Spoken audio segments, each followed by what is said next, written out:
Exam द्वार channel पर स्वागत है। लाइक करें हमारी वीडियोज़ को और साथ ही सब्सक्राइब करें और बेल आइकन को दबाएं ताकि आपको नए नए वीडियोज़ मिलते रहें।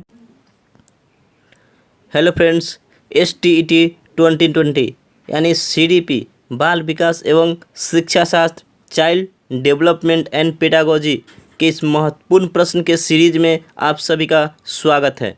ये सीरीज का 15वां भाग है। इससे पहले 14 भाग आ चुके हैं और सभी में हमने वो प्रश्न किए हैं जो पिछले कुछ एग्ज़ाम में पूछे गए हैं, चाहे वो यूपी टेट के एग्ज़ाम हो, हरियाणा टेट के एग्ज़ाम हो, सीटेट के एग्ज़ाम हो या खुद स्टेट के एग्ज़ाम हो। इन सभी में जो प्रश्न पूछे गए हैं वही प्रश्न हम कर रहे हैं।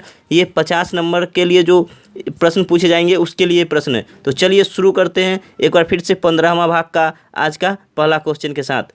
तो आप एग्ज़ाम द्वारा चैनल को सब्सक्राइब कर लीजिएगा। ऑनलाइन सरकारी नौकरी की बेहतर ऑनलाइन तैयारी के लिए एग्ज़ाम द्वारा चैनल को सब्सक्राइब कर ले, यहाँ आपको बेहतर तैयारी कराई जाती है। तो चलिए शुरू करते हैं अपना इस सीरीज़ का आज का पहला भाग।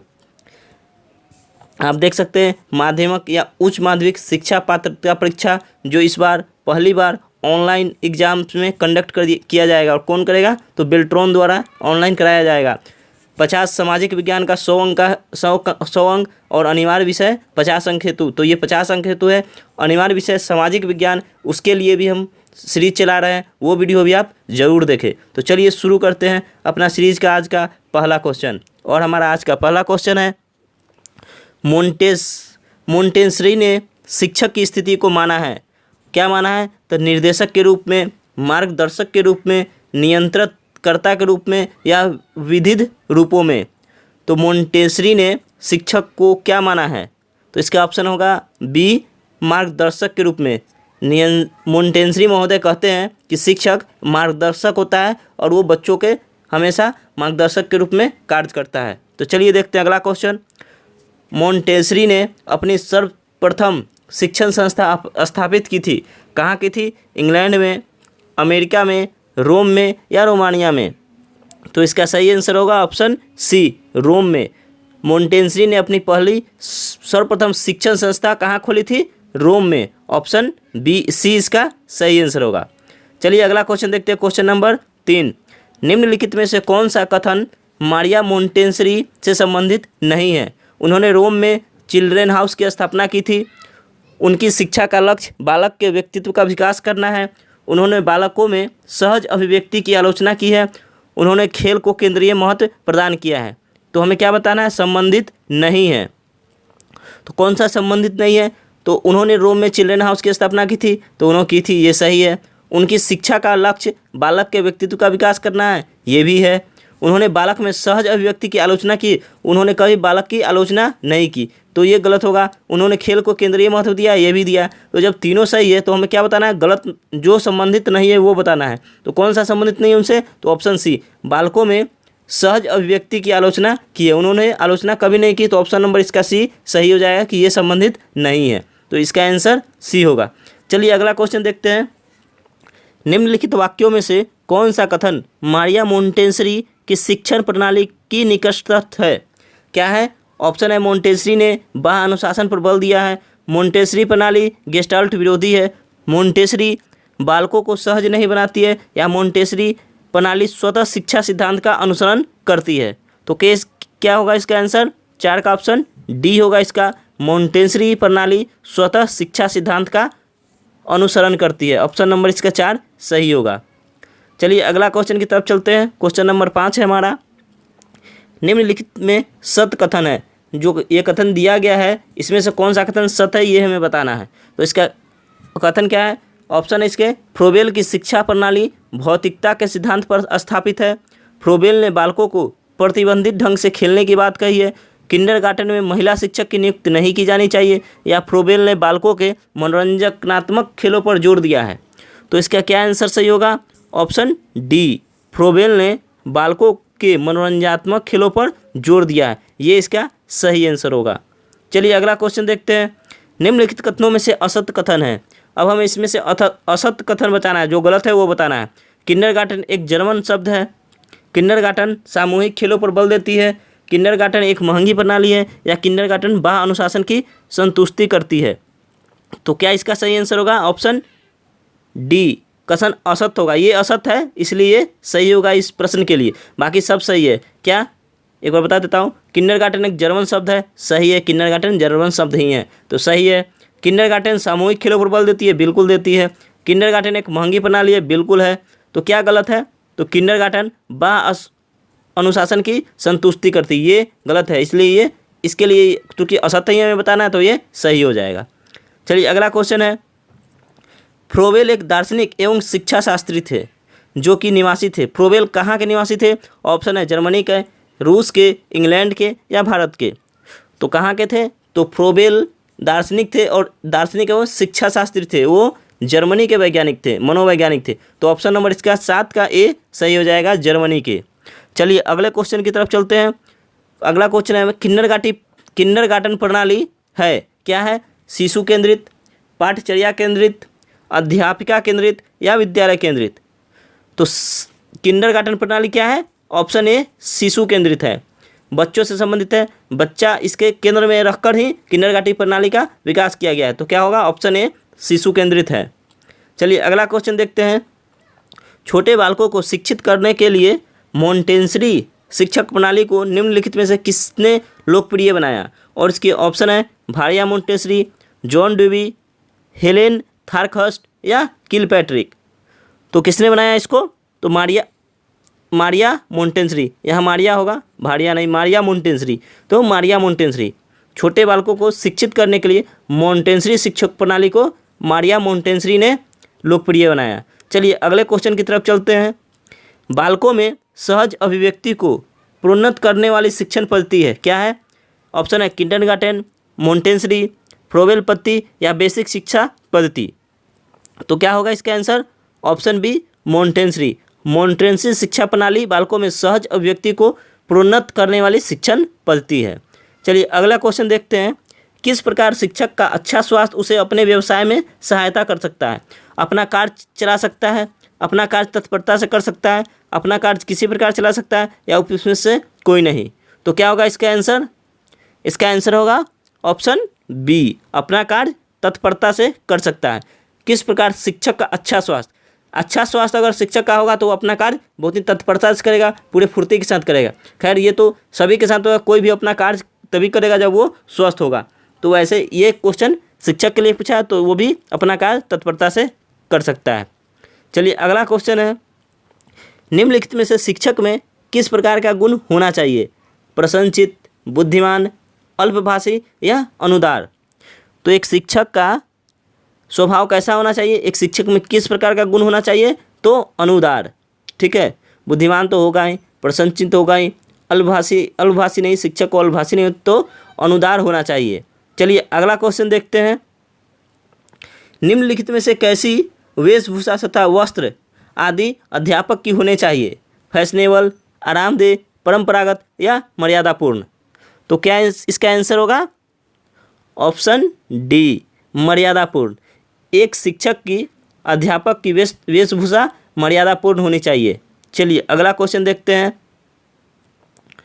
शिक्षक की योग्यता का आधार है कक्षा शिक्षण की प्रभावशीलता, अध्यापक की शैक्षिक योग्यता, उसके पढ़ाए हुए छात्रों के परिणाम या उपयुक्त सभी। तो शिक्षक की योग्यता का आधार क्या है, तो इसका आंसर होगा ऑप्शन डी, उपयुक्त सभी। कक्षा शिक्षण की प्रभावशीलता सही है, अध्यापक की शैक्षिक योग्यता ये भी जरूरी है, उसके पढ़ाए हुए छात्रों के परिणाम ये भी चाहिए, तो उपयुक्त सभी इसका सही आंसर होगा। चलिए अगला क्वेश्चन देखते हैं, शिक्षक के कौन से निजी गुण शिक्षण को प्रभावित नहीं करते, दयालुता, प्रबंध शिक्षा, सामाजिक कुशलता या संवेदनशीलता। तो इसका सही आंसर क्या होगा, शिक्षक के कौन से निजी गुण शिक्षण को प्रभावित नहीं करते, तो ऑप्शन होगा ए, सामाजिक कुशलता। सामाजिक कुशलता से शिक्षण, अगर कोई टीचर पढ़ा रहा है उससे सामाजिक कुशलता से उसका कोई मतलब नहीं है, तो सामाजिक कुशलता से शिक्षण प्रभावित नहीं होता है। चलिए अगला क्वेश्चन देखते हैं, 16 नंबर क्वेश्चन है हमारा, शिक्षण की सफलता के लिए आवश्यक है क्या, शिक्षक की कुशलता, समुदाय की संबद्धता, शिक्षक की शैक्षिक योग्यता या प्राचार्य का सहयोग। तो शिक्षण की सफलता के लिए क्या आवश्यक है, ऑप्शन नंबर ए सही हो जाएगा। क्या, शिक्षक की कुशलता, शिक्षक कुशल होगा तभी वो शिक्षण अच्छी तरह से करा सकता है, तो ऑप्शन नंबर ए इसका सही हो जाएगा। चलिए अगले क्वेश्चन की तरफ चलते हैं, किस प्रकार की पत्रिका विद्यालय में नहीं मंगवानी चाहिए? तो इसका ऑप्शन है जिसमें सामाजिक कल्याण संबंधी विषय सामग्री हो, तो ये तो मंगाना ही चाहिए। कल्याण सामग्री विषय सामग्री तो मंगाना चाहिए। जिसमें कारक एवं तथ्यों के संबंध में विवेचन हो, ये भी मंगाना चाहिए। जिसमें नवीन प्रयोग के विषय में जानकारी हो, ये भी मंगाना चाहिए। जिसमें अत्यधिक आकर्षक चित्र हो, ये नहीं मंगाना चाहिए। ऑप्शन इसका डी गलत हो जाएगा। क्यों? क्योंकि ये नहीं मंगाना चाहिए, क्योंकि आकर्षक चित्र से मतलब नहीं है, बाकी ये तीनों चाहिए ही चाहिए। तो क्यों क्या है, किस प्रकार की पत्रिका विद्यालय में नहीं मंगानी चाहिए? तो ऑप्शन डी इसका सही आंसर हो जाएगा। अगला क्वेश्चन है हमारा, विद्यार्थियों के विकास पर किनके जीवनी का अत्यधिक प्रभाव पड़ता है? ऑप्शन है राजनीतिज्ञों का, शिक्षकों का, वैज्ञानिकों का या महान विचारकों का। तो इसका आंसर क्या होगा? ऑप्शन नंबर डी, महान विचारकों का। महान विचारकों का सबसे ज़्यादा प्रभाव बच्चों के विकास पे पड़ता है। तो ऑप्शन नंबर इसका डी सही हो जाएगा। 19 नंबर क्वेश्चन है हमारा, किस स्थिति में शिक्षण व्यवसाय उन्नति कर सकता है? शिक्षकों को वेतन योग्यता अनुसार मिले, शिक्षक सृजनात्मक विधियों से पढ़ाए, जिसके सामने छात्र शांतिपूर्ण पूर्वक पढ़ सके, या शिक्षक स्वयं नए प्रयोग करे एवं नई विधियाँ निकाले। तो इसका सही आंसर क्या होगा? ऑप्शन डी, शिक्षक स्वयं नए प्रयोग करे और नई विधियाँ निकाले। इससे शिक्षण व्यवसाय उन्नति कर सकता है। अगला हमारा क्वेश्चन है, निम्नलिखित में से किस प्रकार का शिक्षक अधिक अच्छा है? जिसमें छात्रों को अपना बनाने की क्षमता हो, जो हर काम व्यवस्थित ढंग से करता हो, जिसके सामने छात्र शांतिपूर्ण पढ़ते रहें, या जिसके सामने छात्रों को अपना मत प्रकट करने की स्वतंत्रता हो। कौन सा शिक्षक सबसे अधिक अच्छा है? ऑप्शन नंबर डी, जिसके सामने छात्रों को अपना मत प्रकट करने की स्वतंत्रता हो, तभी बच्चे खुलकर अपना कोई भी प्रश्न टीचर से पूछ सकेंगे। चलिए अगले क्वेश्चन की तरफ चलते हैं। सेंट्रल प्रोसेसिंग यूनिट का अभिन्न अंग है। सेंट्रल प्रोसेसिंग यूनिट का कौन सा अभिन्न अंग है? ALU, टेप, प्रिंटर या कीबोर्ड? तो इसका सही आंसर क्या होगा? ALU। अब ALU का मतलब क्या है? Arithmetic logic unit, ALU। ये सेंट्रल प्रोसेसिंग यूनिट का अभिन्न अंग है। चलिए ऑप्शन नंबर ए इसका सही हो जाएगा। 22 नंबर क्वेश्चन है हमारा, कंप्यूटर में निरंतर होने वाली त्रुटि को कहते हैं क्या? बाइट, वायरस, बग या बीट? तो इसका सही आंसर क्या होगा? सही आंसर होगा ऑप्शन बी, सी, बग। कंप्यूटर में निरंतर होने वाली त्रुटि को बग कहते हैं। अगले क्वेश्चन की तरफ चलते हैं। जब कंप्यूटर को शिक्षा प्रदान करने के महत्वपूर्ण माध्यम के रूप में अपनाया जाता है तो इसे कहते हैं क्या? Computer assistant instruction, innovative education, computer application and education, या उपयुक्त में से कोई नहीं। तो क्या इसका आंसर होगा? Option number A, computer assisted instruction. चलिए अगले क्वेश्चन की तरफ चलते हैं हम। 24 नंबर क्वेश्चन है हमारा, बेसिक कंप्यूटर लैंग्वेज का पूरा नाम है। बेसिक का फुल फॉर्म क्या होता है ये हमें बताना है। The beginners all purpose symbolic instruction code, basic arithmetic sequence integrated code, basic assisted sequence integrated code, या उपयुक्त में से कोई नहीं। तो क्या इसका सही आंसर होगा? सही आंसर होगा ऑप्शन ए, 24 का बेसिक। बेसिक कंप्यूटर का लैंग्वेज का पूरा नाम क्या है? तो beginners all purpose symbolic instruction code, beginners all purpose symbolic instruction code, ये इसका फुल फॉर्म होगा। तो ऑप्शन नंबर इसका ए सही हो जाएगा। अगला क्वेश्चन है हमारा, IBM का अर्थ है। IBM का अर्थ क्या है? International business machine, Indian business machine, Indianapolis business machine, या इंटरप्रेटिंग बिजनेस मशीन? तो क्या है इसका आंसर होगा? IBM का फुल फॉर्म क्या है? International business machine. IBM का कंप्यूटर पर IBM का चिप आता है, क्या होगा? IBM यानी इंटरनेशनल बिजनेस मशीन। एग्जाम द्वारा चैनल को आप सब्सक्राइब कर लीजिएगा, साथ ही वीडियो को लाइक और शेयर कर दीजिएगा। अगला क्वेश्चन है हमारा, ALU है। ALU क्या है? ALU का फुल फॉर्म क्या होता है ये हमें बताना है। Added logical unit, additional learning unit, arithmetic logic unit, या एशियन लर्निंग यूनियन? तो क्या होगा? ALU का फुल फॉर्म क्या है? अर्थमेटिक लॉजिक यूनिट, सी इसका सही आंसर होगा। प्राइमरी मेमोरी को कहते हैं, प्राइमरी मेमोरी को क्या कहते हैं ये हमें बताना है। ऑप्शन है रैम, CD-ROM, लैन या वैन?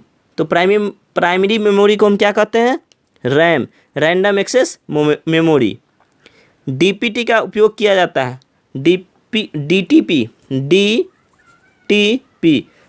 है, तो DTP का उपयोग किया जाता है किस क्षेत्र में? मनोरंजन के क्षेत्र में, प्रकाशन के क्षेत्र में, अकाउंटिंग में या शिक्षा में? तो इसका आंसर होगा ऑप्शन बी, प्रकाशन के क्षेत्र में। डीटीपी का प्रयोग प्रकाशन के क्षेत्र में किया जाता है। अगला है हमारा, कंप्यूटर शिक्षा की आवश्यकता अनुभव की गई है किसमें? छात्रों की प्रगति के लिए, छात्रों के मनोरंजन के लिए, शिक्षकों को हटाने के लिए या शिक्षा के व्यवसायीकरण के लिए? तो इसका आंसर क्या होगा? ऑप्शन ए, छात्रों की प्रगति के लिए कंप्यूटर शिक्षा की आवश्यकता अनुभव की गई है। अगला क्वेश्चन है हमारा, कंप्यूटर शिक्षा देने के लाभ है, क्या लाभ है? व्यक्तिगत अनुदेशन, छात्रों की योग्यता के अनुकूलन, मनोवैज्ञानिक या उपयुक्त सभी? तो इसका आंसर होगा ऑप्शन डी, उपयुक्त सभी। व्यक्तिगत अनुदेशन, छात्रों की योग्यता में अनुकूलन, मनोवैज्ञानिक, ये सभी कंप्यूटर शिक्षा देने के लाभ सभी है। तो ऑप्शन डी इसका सही आंसर हो जाएगा। अगला क्वेश्चन देखते हैं। अगला क्वेश्चन है हमारा, सर्व शिक्षा अभियान संबंधित है, और सर्व शिक्षा अभियान किससे संबंधित है? तो बताना है हमें, साक्षरता अभियान से, प्रौढ़ शिक्षा से, अनौपचारिक शिक्षा से या प्राथमिक शिक्षा के सार्वजनिकरण से? तो सही आंसर होगा ऑप्शन डी, प्राथमिक शिक्षा के सार्वजनिकरण से। सर्व शिक्षा अभियान प्राथमिक शिक्षा के सार्वजनिकरण से संबंधित है। अगला क्वेश्चन है, प्राथमिक शिक्षा मौलिक अधिकार के रूप में राज्यसभा में किस वर्ष स्वीकार किया गया था? ऑप्शन है 1997 में, 1998 में, 1999 में या 2000 में? तो इसका सही आंसर होगा ऑप्शन ए, 1997 में। 1997 में प्राथमिक शिक्षा मौलिक अधिकार के रूप में राज्यसभा में स्वीकार किया गया था। हमारा अगला क्वेश्चन है, प्राथमिक शिक्षा को मौलिक अधिकार एवं कर्तव्य के रूप में संविधान के किस संशोधन के अंतर्गत स्वीकार किया गया? ऑप्शन है 80, 82वां, 83वां या 86वां? तो इसका सही आंसर होगा ऑप्शन सी, 83वां। 83वां संविधान संशोधन के तहत प्राथमिक शिक्षा को मौलिक अधिकार एवं कर्तव्य के रूप में शामिल किया गया था। अगला हमारा 34वां नंबर क्वेश्चन है, सन 2001 की जनगणना के अनुसार जिला प्राथमिक शिक्षा कार्यक्रम यानी डीपीईपी देश के कुल जिलों में प्रारंभ किया गया था। कुल कितने जिलों में प्रारंभ किया गया था? तो इसका ऑप्शन है 219, ऑप्शन है 100, 219, 300 या 500? तो डीपीईपी कार्यक्रम यानी जिला प्राथमिक शिक्षा कार्यक्रम देश के कुल 219 जिलों में प्रारंभ किया गया था। ऑप्शन बी इसका सही आंसर होगा। अगला है हमारा, जिला प्राथमिक शिक्षा कार्यक्रम डीपीईपी का शुभारंभ कब किया गया था? ऑप्शन है 1974 में, 1984 में, 1994 में या 2000 में? तो इसका सही आंसर होगा ऑप्शन सी, 1994 में। डीपीईपी कार्यक्रम यानी जिला प्राथमिक शिक्षा कार्यक्रम 1994 में कितने जिलों में प्रारंभ किया गया था? तो 219 जिलों में प्रारंभ किया गया था। 219 जिला में 1994 में प्रारंभ किया गया था। चलिए अगले क्वेश्चन की तरफ चलते हैं। ऑपरेशन ब्लैक बोर्ड योजना का शुभारंभ हुआ था, कब हुआ था? 1952 में, 1964 से 66 में, 1977 से 82 में या 1987 से 88 में? तो इसका सही आंसर क्या होगा? सही आंसर होगा ऑप्शन डी, 1987-88 में ऑपरेशन ब्लैक बोर्ड योजना का शुभारंभ किया गया था। कब? 1987-88 में। हमारा अगला क्वेश्चन है, उत्तर साक्षरता अभियान संबंधित है किससे? समाज शिक्षा से, प्रौढ़ शिक्षा से, प्राथमिक औपचारिक शिक्षा से या राष्ट्रीय साक्षरता मिशन से? तो हमारा उत्तर साक्षरता अभियान ऑप्शन डी राष्ट्रीय साक्षरता मिशन से संबंधित है। अगले प्रश्न की तरफ चलते हैं और अगला क्वेश्चन है हमारा, कार्यात्मक साक्षरता का अर्थ है अंक ज्ञान, अक्षर ज्ञान, साक्षरता या ए और बी दोनों? तो इसका सही आंसर क्या होगा? ऑप्शन बी अक्षर ज्ञान। कार्यात्मक साक्षरता का अर्थ अक्षर ज्ञान से संबंधित है। अगला क्वेश्चन है हमारा, राष्ट्रीय प्रौढ़ शिक्षा कार्यक्रम के अंतर्गत शिक्षा एक पैकेज है जो विचार करती है किस पे? लक्षित निरंतर जनसंख्या को शिक्षित करना, प्रौढ़ों का प्रकार्यवादी विकास करना, पुनः वितरणात्मक न्याय की रणनीति का सफल क्रियान्वयन करना या उपयुक्त सभी? तो सही आंसर क्या होगा? सही आंसर होगा ऑप्शन डी उपयुक्त सभी। राष्ट्रीय प्रौढ़ शिक्षा कार्यक्रम के अंतर्गत शिक्षा एक पैकेज है जो विचार करती है क्या, लक्षित निरंतर जनसंख्या को शिक्षित करना, ये भी करती है। प्रौढ़ों का प्रकार्यवादी विकास करना, ये भी करती है। पुनः वितरणात्मक न्याय की रणनीति का सफल क्रियान्वयन करना, तो ये तीनों करती है। ऑप्शन डी इसका सही आंसर हो जाएगा। अगला है हमारा, यूनेस्को ने किस वर्ष को अंतर्राष्ट्रीय साक्षरता वर्ष के रूप में घोषित किया है? इसके ऑप्शन है 1990, 1995, 2000 या 2004। तो यूनेस्को ने 1990 को अंतर्राष्ट्रीय साक्षरता वर्ष के रूप में घोषित किया, यानी ऑप्शन ए इसका सही आंसर हो जाएगा। 1990 को यूनेस्को ने अंतर्राष्ट्रीय साक्षरता वर्ष रूप में घोषित किया था। चलिए, इसी के साथ आज का हमारा ये सेशन समाप्त होता है। अगर आप चैनल पर नए हैं तो वीडियो को लाइक और शेयर कर दे, साथ ही चैनल को सब्सक्राइब कर ले और सब्सक्राइब के बगल में एक बेल आइकन है उसी दबा ले, जिससे हर वीडियो का नोटिफिकेशन आपको मिलता रहे। आप वीडियो को लाइक जरूर कीजिएगा। आप हमारे चैनल एग्जाम द्वार पे मैथ, जीके और रीजनिंग के वीडियो देख सकते हैं। साथ ही आप हमसे व्हाट्सएप के माध्यम से जुड़ सकते हैं, टेलीग्राम, इंस्टाग्राम, फेसबुक सभी के माध्यम से जुड़ सकते हैं। सभी का लिंक इस वीडियो के डिस्क्रिप्शन बॉक्स में दे दिया गया है, वहाँ से आप सीधा हमें ज्वाइन कर सकते हैं। हम आपसे फिर मिलेंगे नेक्स्ट वीडियो में, तब तक के लिए जय हिंद, जय भारत।